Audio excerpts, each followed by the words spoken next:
বুক পেতেছি গলিকর।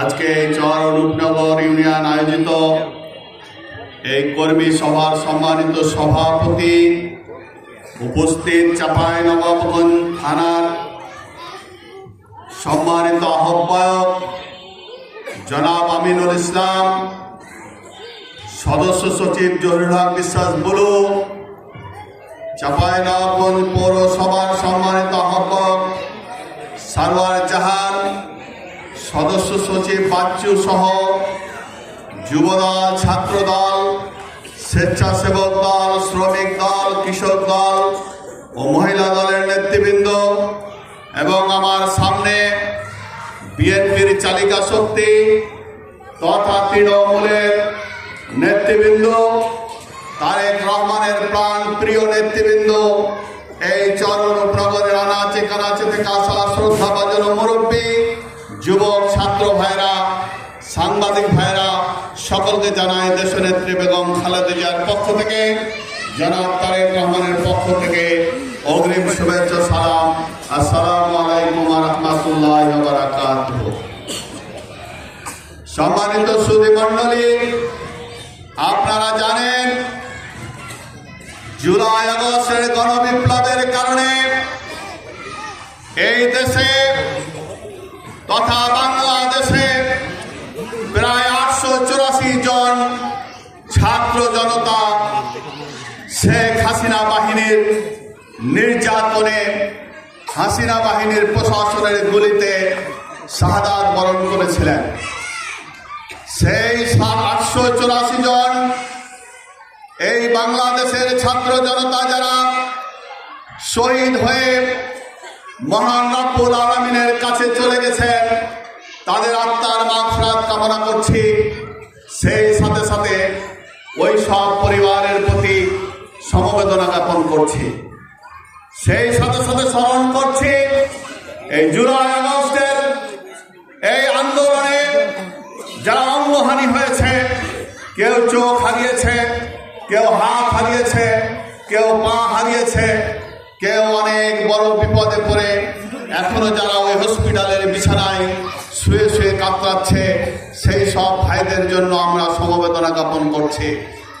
সেই সাথে সাথে ধিক্কার জানাচ্ছি তৎকালীন সরকার হাসিনা বাহিনীর প্রশাসন সহ আওয়ামী লীগের দোসরদেরকে, যারা এই সব হত্যাকাণ্ডের মধ্যে জড়িত ছিল, যারা এই বাংলার মানুষকে জিম্মি করে 16 বছর ক্ষমতায় টিকেছিল, যারা এই এলাকার মানুষকে, বাংলাদেশের মানুষকে গুম খুন করে, মানুষকে হত্যা করে, আয়না ঘরে রেখে, জেলখানায় রেখে এক যাবৎ পাথরের মতো এই দেশের মসনদে বসেছিল, সেই সব জাতিকে আমরা ধিক্কার জানাচ্ছি।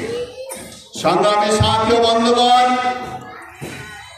শুধু ধিক্কার জানালে নয়, এই হাসিনা 25 আগস্ট পালিয়ে যাওয়ার পরেও এদেশের বিরুদ্ধে, দেশের মানুষের বিরুদ্ধে, দেশের মানচিত্রের বিরুদ্ধে ষড়যন্ত্র করছে। সে ভারতের মাটিতে বসে মোদির সহযোগিতায় একের পর এক ষড়যন্ত্রে লিপ্ত আছে। সে কি ষড়যন্ত্র করছে? সে আবারও তার খায়েশ বাংলাদেশে এসে বাংলাদেশের জনগণকে আবারও জেলখানায় রেখে ক্ষমতায় আসতে চায়। তার জন্য সে কনস্পেসি করে এক এক রূপে এসে এই দেশে বিশৃঙ্খলা করার চেষ্টা করতেছে।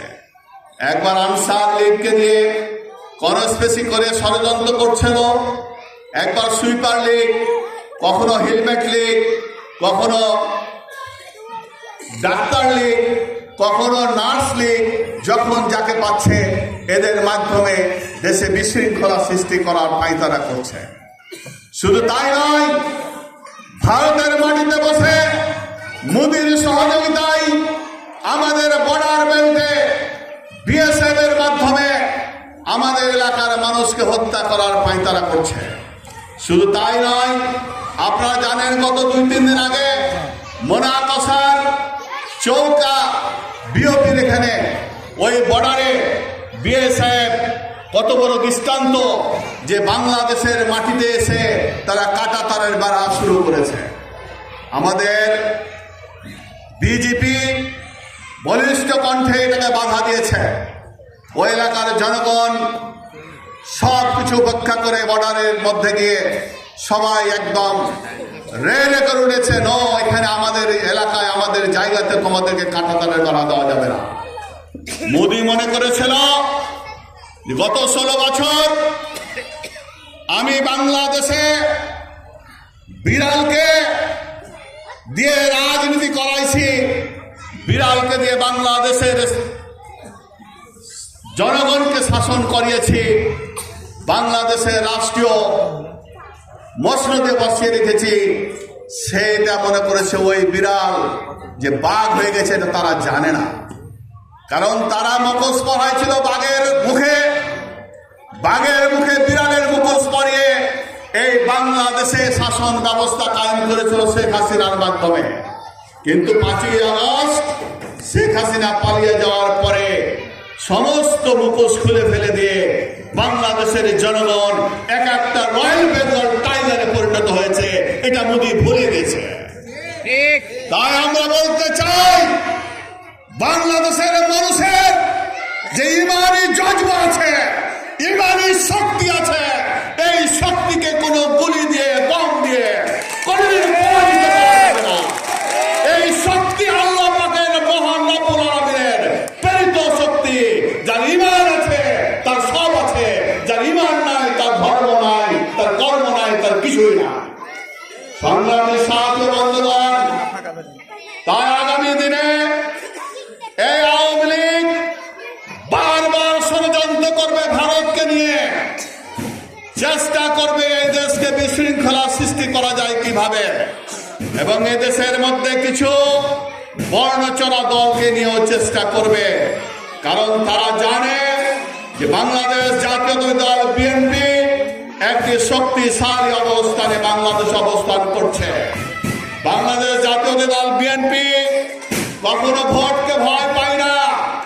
সারা জীবন যতবার ক্ষমতা এসেছে জনগণের নির্বাচনের মাধ্যমে নির্বাচিত হয়ে এই দেশে রাষ্ট্রীয় ক্ষমতায় এসেছে।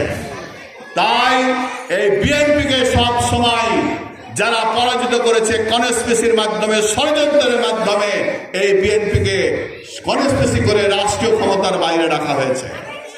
আগামী দিনে তারা আবারও চেষ্টা করবে এই বিএনপিকে কিভাবে রাষ্ট্র ক্ষমতার বাইরে রাখা যায়।